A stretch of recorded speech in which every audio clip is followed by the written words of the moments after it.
Over time, if one listens to a playlist, perhaps every day or as often as is possible, you can find that the effect accumulates.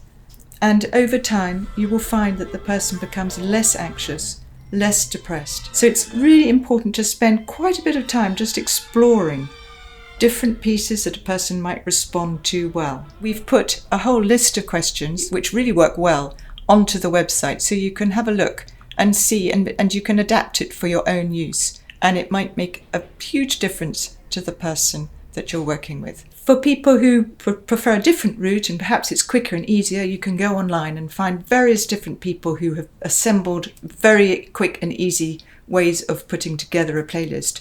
Playlist for Life is a really good example. Another one is Music for My Mind. You just input some basic information like a person's age and genre and things like that, and they'll come up with a very good playlist. Okay, Morwenna, well, you'll remember that last week I came to ask you lots of questions about the music that you liked and that you thought you'd enjoy listening to. We established that you like classical music the most. Yes. And you love choral music, and you like singing, and you like certain musicians. You like Rostropovich, I think you said. And Vengerov. And Maxim Vengerov. Yes. I really enjoyed making a playlist for Morwenna. I thought particularly of using performers that she liked, because I thought that would conjure up memories of concerts that she'd been to. Rostropovich playing the cello is really fantastic. Yes. And I heard him with Maxim Vengerov, in fact, at the Barbican. So just listening to it again brings back those memories, doesn't it? That's right, yes. In some areas she was quite specific about pieces, and in others she wasn't. For example, she said she loved choral music, but she didn't really give me much guidance about what she would like. So I had to do a little bit of guesswork. And so I put together this list. It was quite a long list. And so I thought that would give her the option of choosing various things from it, and she didn't have to choose them all, but she could just take her pick. She told me that she listened to music both on Radio 3 and on Alexa, and she seemed at the time to be quite confident about using Alexa, but it became obvious that actually Alexa had been a bit of a problem. Alexa cannot cope with anything that's more than the simplest of instructions. And there were some which had quite complicated names, which I think were too much for her. Too much. So I think that's quite an interesting lesson to learn.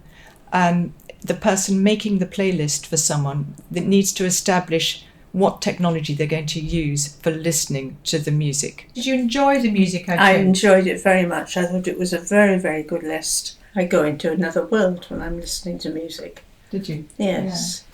But it doesn't mean to say that I remember it all very well. No, that's not. But I really enjoyed it at the time. Judging from what Morwenna said, it was clear that she enjoyed the music and it had a positive effect on her. And I was thrilled with that. In an ideal world, with people I've worked with before, I've made them a playlist, and then they've listened to it several times a week. And of course, if you do that, you might want to tweak the playlist. You might want to make it longer. People might get a little tired of a piece that they've listened to a lot. So it's good to change it. If you've got the basic answers to the questions, you can add pieces, you can take them away. Let's find something for your playlist. Well, you could start with English Country Gardens. Okay. Because that reminds me of school. Oh. That's it. That's it, absolutely. What else do you want? Any piece you like in the world? I love Rachmaninoff's Second Symphony. Send it along a bit. This is it.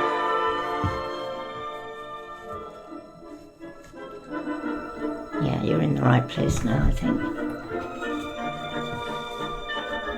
Great, shall we add that one then? Yeah. Add to playlist. I remember working with one chap in a care home who had a stroke, and he was very disabled. He was bedbound, but he had the use of one hand. He couldn't really talk very much, but I managed to glean what I thought might be some music, some pieces that he would like, and I played them to him. And he used his one hand to conduct. Wow. And it was so special to see, and all the sort of aggro and frustration evaporated. And he just sat there, lay there rather, enjoying the music, conducting.